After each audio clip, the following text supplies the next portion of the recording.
Pernahkah kamu tidur, tapi hatimu tetap berzikir, seakan Allah tidak pernah engkau tinggalkan? Assalamualaikum warahmatullahi wabarakatuh.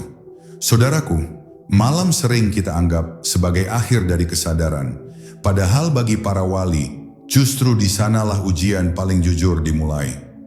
Saat mata terpejam, lisan terdiam, dan dunia dilepaskan, hanya satu yang tersisa. Apakah hatimu tetap bersama Allah? Atau ikut tertidur bersama jasadmu? Video ini bukan tentang wirid populer, bukan pula tentang amalan instan yang menjanjikan mimpi ajaib. Ini adalah rahasia sunyi, ilmu wali yang jarang dibocorkan, tentang zikir yang hidup bahkan ketika engkau tidak sadar sedang mengingat. Ilmu yang tidak diajarkan untuk dibanggakan, tetapi untuk membentuk kehambaan paling dalam. Jika kamu merasa sering lalai saat terjaga, jika hatimu ingin mengenal Allah tanpa terputus oleh tidur dan lelah, maka dengarkan dengan perlahan. Bukan telingamu yang kubutuhkan, tetapi hatimu, karena bisa jadi malam ini bukan sekadar tidur, melainkan panggilan untuk pulang. Bab 1, Gerbang Sunyi saat kesadaran dilepaskan. Ketahuilah, ada satu wilayah ibadah yang hampir tidak pernah dibicarakan di mimbar, jarang disentuh dalam kitab populer, dan sering disalahpahami oleh akal yang terburu-buru. Ia bukan zikir yang dilafalkan keras, bukan pula wirid yang dihitung dengan jari. Ia hadir justru ketika lidah diam, tubuh terlelap, dan kesadaran dilepaskan perlahan dari genggaman dunia. Di sanalah para wali mengenal satu rahasia halus. Zikir yang terus hidup bahkan saat engkau tidur, ketika ego berhenti berbicara dan ruh mulai mendengar. Manusia mengira tidur adalah keadaan kosong, padahal bagi ahli makrifat, tidur adalah pintu yang paling jujur. Saat terjaga, niat sering tercampur, ibadah mudah disusupi keinginan terlihat, merasa dan diakui. Namun ketika tidur, seluruh topeng runtuh. Tidak ada pamer, tidak ada upaya, tidak ada klaim. Jika di saat itu zikir tetap mengalir, maka itu bukan lagi kerja nafsu, melainkan gerak ruh yang telah dilatih untuk selalu kembali kepadanya. Inilah sebabnya para wali lebih takut kehilangan kesadaran batin saat tidur dibanding kehilangan wirid di siang hari. Zikir dalam tidur bukanlah mantra rahasia yang diucapkan sebelum terlelap, bukan pula bacaan khusus yang menjamin mimpi tertentu. Ia adalah buah, bukan benih. Ia lahir dari hati yang siang harinya telah dilunakan oleh kejujuran, disucikan oleh taubat, dan dipenuhi rasa hadir Allah tanpa banyak kata. Ketika hati telah terbiasa berzikir dalam sadar, maka saat tubuh jatuh tertidur, hati tidak ikut tidur. Ia tetap terjaga, bernafas dengan asmanya, meski akal telah beristirahat. Para wali memahami bahwa Allah tidak dibatasi oleh keadaan terjaga atau terlelap. Maka mereka tidak memutus hubungan hanya karena mata tertutup. Justru di saat itulah hijab akal menipis, suara batin menjadi lebih jernih, dan isyarat langit lebih mudah turun tanpa gangguan logika. Bukan untuk mencari mimpi ajaib, melainkan untuk menjaga adab tertinggi, tidak pernah benar-benar berpaling darinya, bahkan ketika dunia tidak lagi disadari. Maka bab ini bukan ajakan untuk mengejar keajaiban, melainkan undangan untuk merenung. Sudahkah hatimu mengenal Allah sebelum tidur, atau baru mengingatnya ketika terjaga dan butuh pertolongan? Sebab zikir dalam tidur tidak bisa dipaksakan di malam hari, ia disiapkan sejak siang. Dan hanya hati yang jujur, lembut, serta pasrah yang kelak diberi amanah untuk mengingat Allah tanpa disuruh, bahkan saat dirinya sendiri telah terlelap. Bab 2, Saat hati belajar hidup tanpa diawasi akal. Ada satu tahap halus yang jarang disadari para pencari jalan Tuhan. Ketika ibadah tidak lagi bergantung pada kesadaran penuh, melainkan tumbuh sebagai kebiasaan ruh. Disinilah zikir dalam tidur mulai mungkin terjadi. Bukan karena seseorang hebat, melainkan karena hatinya telah lama dilatih untuk tidak meninggalkan Allah, bahkan saat tidak sedang berniat ibadah. Para wali memahami bahwa kualitas kedekatan bukan diukur dari kerasnya suara atau lamanya duduk, tetapi dari seberapa setia hati kembali kepadanya tanpa diseret oleh perintah akal.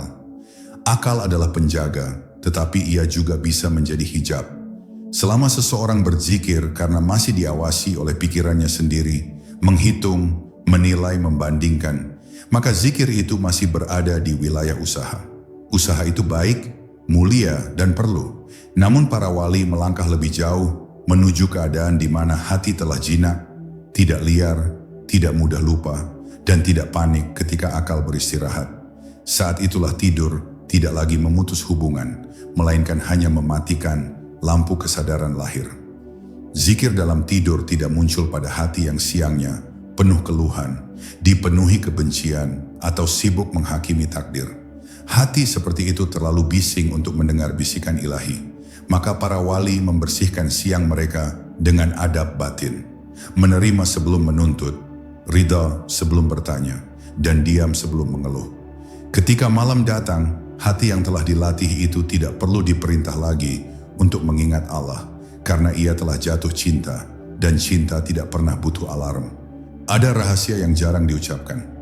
Banyak orang berzikir agar tenang, tetapi para wali berzikir agar Allah berkenan. Perbedaan niat ini sangat halus, namun dampaknya dalam. Zikir yang masih mengejar rasa akan berhenti ketika rasa itu hilang. Namun zikir yang lahir dari adab akan tetap hidup, meski tubuh lelah dan kesadaran runtuh. Dari sinilah muncul keadaan aneh namun nyata. Tubuh tidur, tetapi batin tetap bersujud tanpa gerakan. Maka jangan bertanya terlebih dahulu bagaimana caranya, karena pertanyaan itu sering lahir dari keinginan cepat sampai. Bertanyalah lebih dalam, sudahkah hatimu layak dipercaya untuk ditinggal tidur? Sebab Allah tidak menitipkan zikir yang hidup kepada hati yang masih lalai ketika terjaga. Dan siapa yang setia mengingatnya dalam sadar, kelak akan diberi anugerah untuk tidak melupakannya, bahkan saat dirinya sendiri tak lagi merasa ada. Bab 3. Rahasia malam saat ruh diberi kebebasan. Pada saat malam menutup pandangan dan tubuh perlahan menyerah pada lelah, sesungguhnya ruh tidak ikut terlelap. Ia hanya dilepaskan dari belenggu kesibukan jasad. Disinilah para wali memandang tidur bukan sebagai akhir kesadaran, melainkan perpindahan penjagaan. Ketika mata tertutup, Allah membuka ruang lain yang tidak bisa dimasuki oleh logika siang.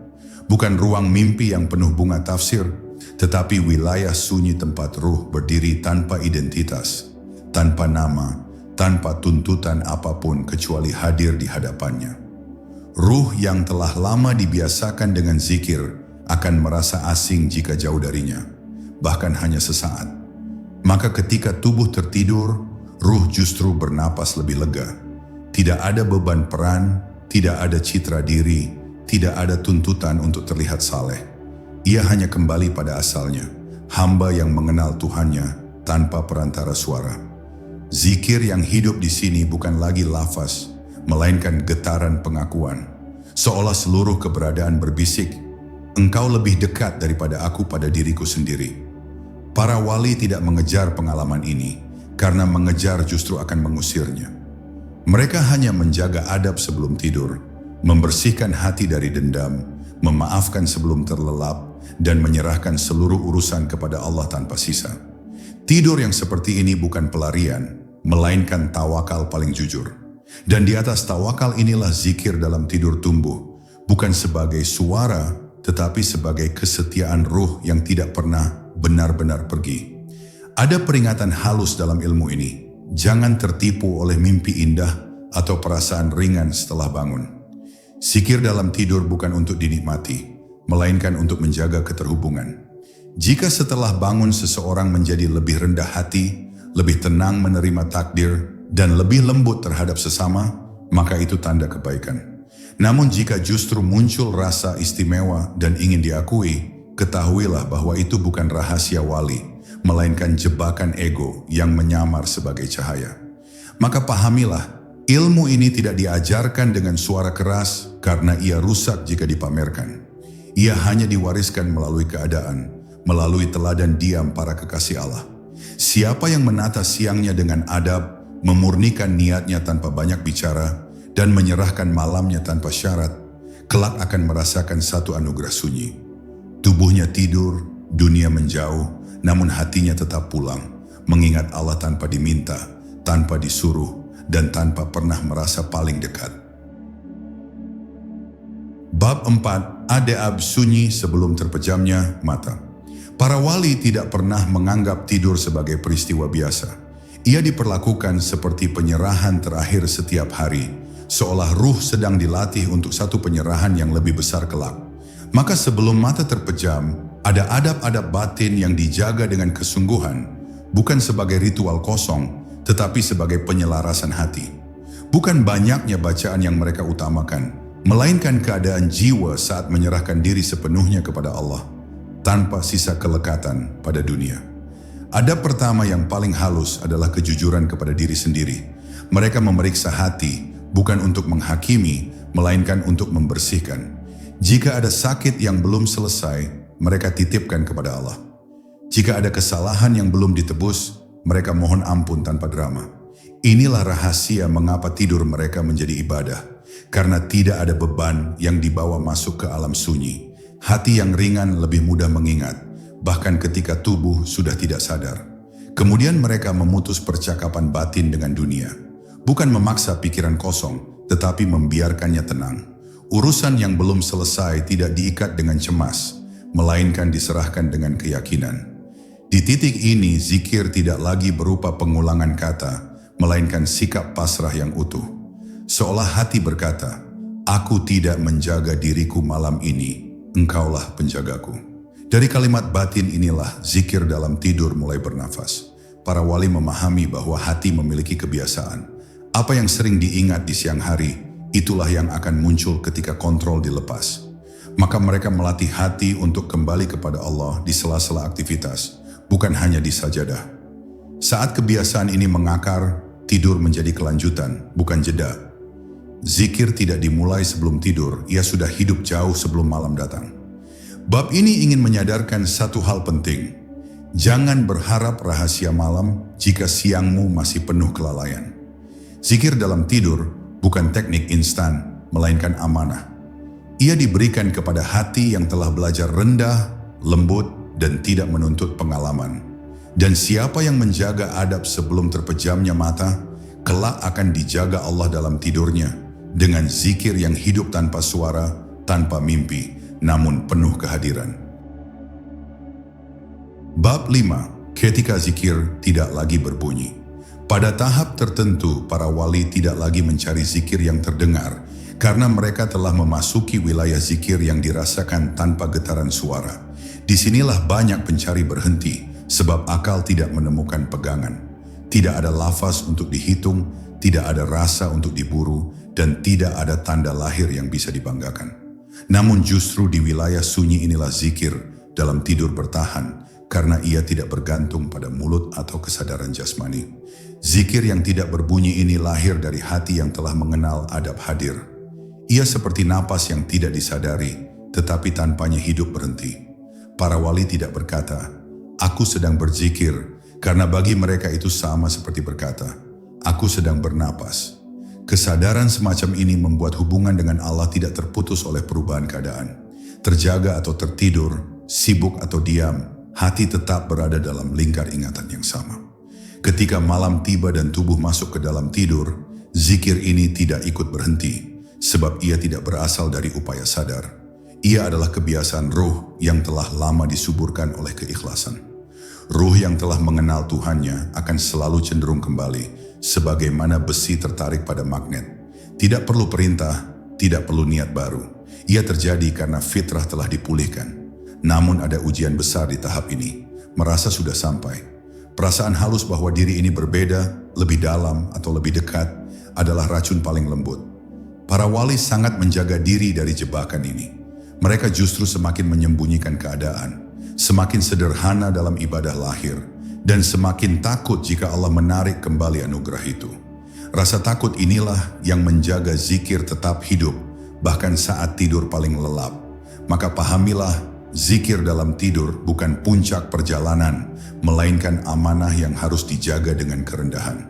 Jika setelah mempelajari bab ini hatimu merasa kecil, tenang, dan tidak ingin menonjol, itulah tanda awal yang baik.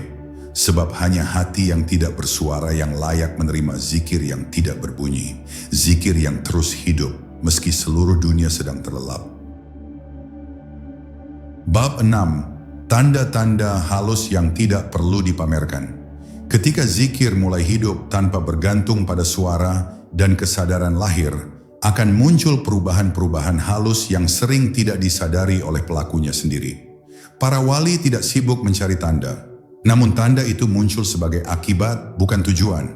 Salah satunya adalah ketenangan yang tidak reaktif. Bukan berarti tidak sedih atau tidak terluka, tetapi hati tidak lagi gaduh.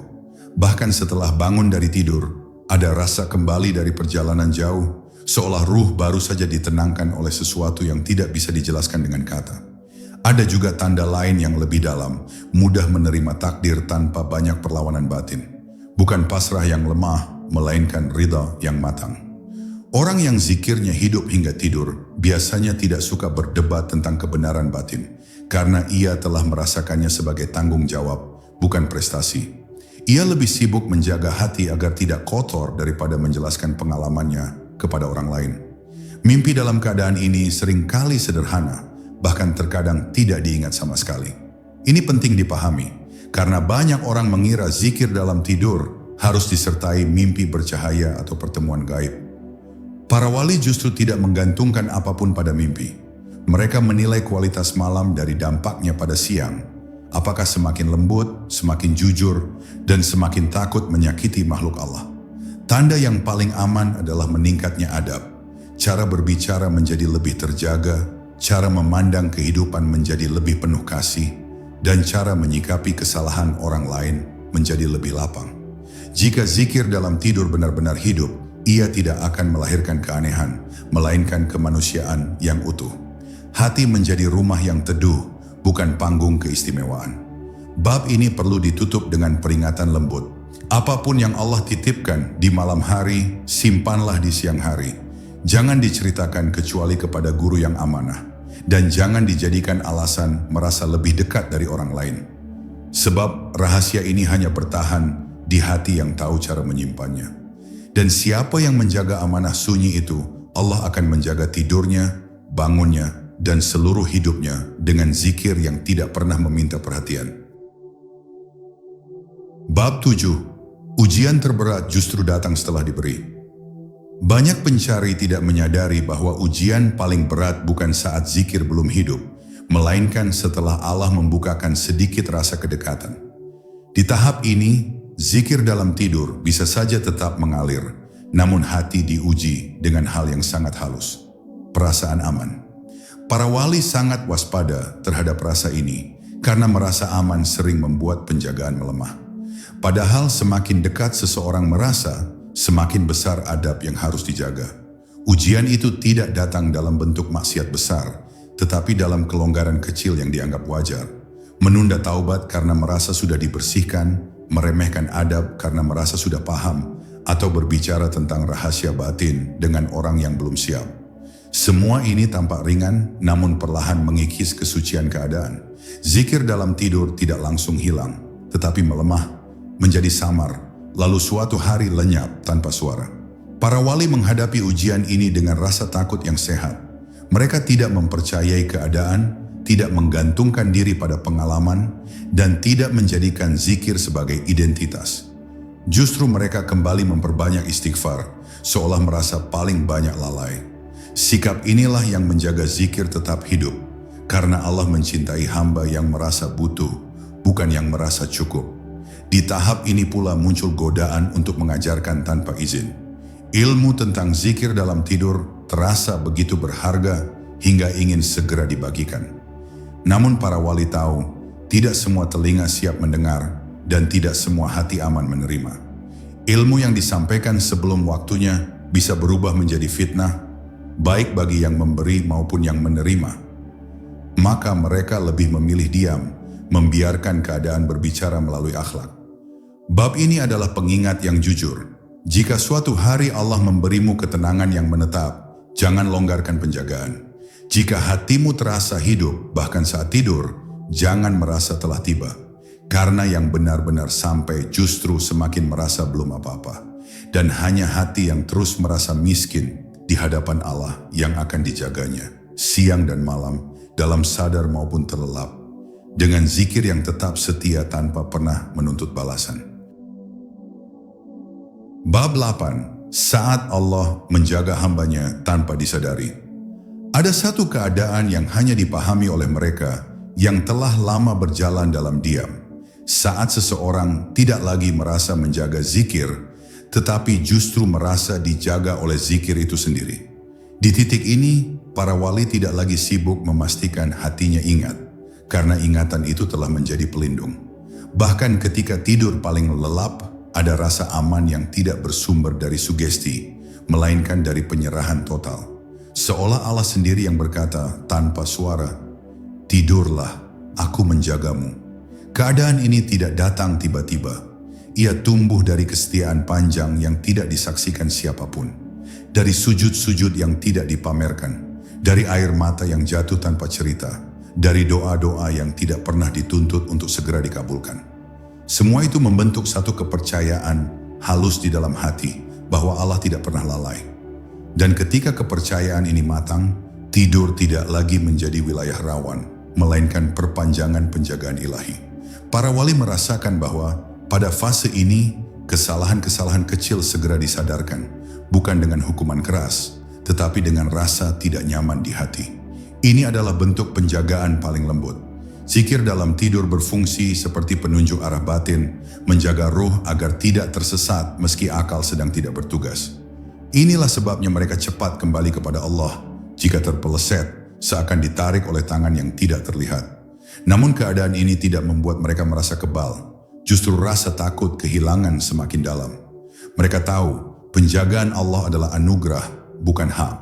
Maka sikap mereka semakin sederhana, semakin berhati-hati dalam ucapan, dan semakin lembut kepada sesama. Mereka tidak ingin satu kesombongan halus pun mengusir kehadiran yang telah Allah titipkan dalam hidup mereka. Bab ini ingin menanamkan satu pemahaman penting. Tujuan zikir dalam tidur bukan agar kita merasa istimewa, tetapi agar kita merasa aman dalam pengawasannya.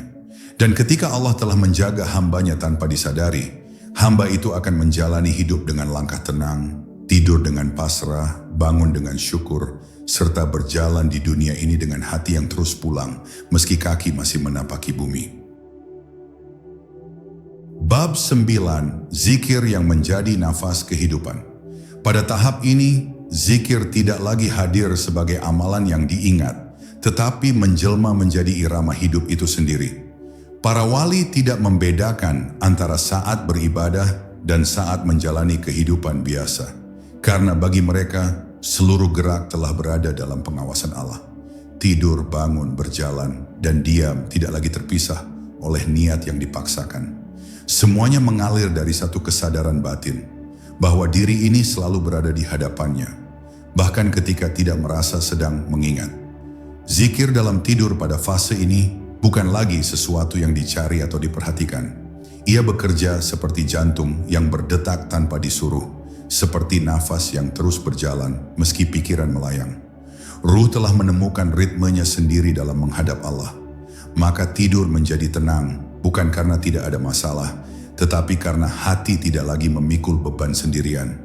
Semua telah diserahkan, dan penyerahan itu menjadi zikir paling jujur. Para wali yang sampai di sini justru terlihat sangat biasa di mata manusia. Tidak ada aura yang disengaja, tidak ada kata-kata tinggi yang dipamerkan.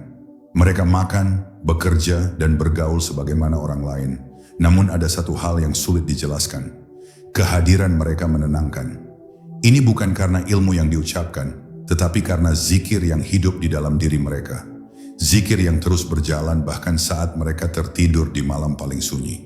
Di fase ini pula, doa tidak lagi terasa sebagai permintaan panjang. Cukup satu helaan batin dan hati sudah berbicara. Bukan karena Allah tidak perlu kata, tetapi karena hubungan telah begitu dekat hingga keheningan pun dipahami. Zikir dalam tidur menjadi saksi bahwa hubungan ini tidak dibangun di atas suara, melainkan di atas kesetiaan yang tidak putus oleh waktu dan keadaan. Bab ini adalah penegasan lembut. Jangan iri pada keadaan orang lain, karena setiap ruh memiliki waktunya sendiri. Jika hari ini zikir masih terasa berat, jangan putus asa. Para wali pun melewati masa kering yang panjang. Namun siapa yang terus berjalan dengan adab, kesabaran, dan kejujuran, kelak akan sampai pada satu keadaan yang tidak bisa dipamerkan, tetapi sangat menenangkan. Hidup yang seluruhnya adalah zikir, bahkan ketika dirinya sendiri telah terlelap. Bab 10, kembali ke awal dengan hati yang telah matang. Pada akhirnya, semua perjalanan ruhani akan kembali ke satu titik yang sangat sederhana, menjadi hamba. Para wali yang telah mengenal zikir dalam tidur tidak berhenti di sana, tidak membangun rumah di pengalaman, dan tidak menjadikannya tujuan akhir. Justru mereka kembali ke awal dengan hati yang telah matang. Kembali sholat seperti orang awam, kembali berdoa seperti orang yang butuh, kembali hidup seperti manusia biasa yang sepenuhnya bergantung pada rahmat Allah. Inilah puncak yang jarang disadari. Semakin dalam seseorang berjalan, semakin ia merasa tidak memiliki apa-apa. Zikir dalam tidur pada tahap ini tidak lagi disadari sebagai keistimewaan. Ia hanya bagian dari hidup yang Allah atur. Kadang terasa, kadang tidak, dan keduanya diterima dengan lapang. Para wali tidak gelisah ketika rasa itu menghilang, karena mereka tidak menyembah rasa. Mereka menyembah Allah yang Maha Hadir, baik ketika hati terang maupun ketika batin gelap. Inilah tanda kematangan, tidak menggantungkan iman pada keadaan batin. Di fase akhir ini, yang paling dijaga bukan lagi zikirnya, melainkan adabnya. Cara duduk di hadapan Allah, cara menerima ujian, cara menghormati sesama makhluk. Mereka tahu, satu adab yang rusak bisa memutus perjalanan panjang. Maka mereka lebih berhati-hati dalam menyakiti hati orang lain dibanding kehilangan pengalaman ruhani. Sebab bagi mereka akhlak adalah zikir yang paling nyata. Tidur bagi mereka kini benar-benar menjadi cermin kematian kecil. Bukan menakutkan, tetapi menenangkan. Karena hati sudah terbiasa menyerah, maka kapanpun Allah memanggil, tidak ada perlawanan. Zikir dalam tidur melatih ruh untuk pulang tanpa gaduh, tanpa penyesalan yang berisi. Inilah hikmah terdalam yang jarang diucapkan. Siapa yang belajar tidur dalam zikir akan lebih siap ketika harus meninggalkan dunia ini. Maka tutuplah perjalanan ini dengan satu pemahaman yang jernih. Ilmu wali bukan untuk dicari demi keistimewaan, tetapi untuk membentuk kehambaan yang utuh. Jika setelah mendengar semua ini hatimu ingin lebih jujur, lebih lembut, dan lebih pasrah kepada Allah, maka itulah buah yang paling benar. Karena pada akhirnya, zikir paling tinggi bukanlah yang terus hidup saat tidur, melainkan hati yang selalu siap kembali kepadanya, kapanpun dia menghendaki. Saudaraku, jika satu kalimat dari video ini membuat hatimu diam, tenang, dan merasa dekat tanpa alasan, maka jangan cari lagi kemana-mana. Jaga adabmu, bersihkan hatimu, dan serahkan malammu kepada Allah. Karena zikir yang paling jujur bukan yang terdengar, melainkan yang tetap hidup, bahkan saat dirimu terlelap. Wassalamualaikum warahmatullahi wabarakatuh.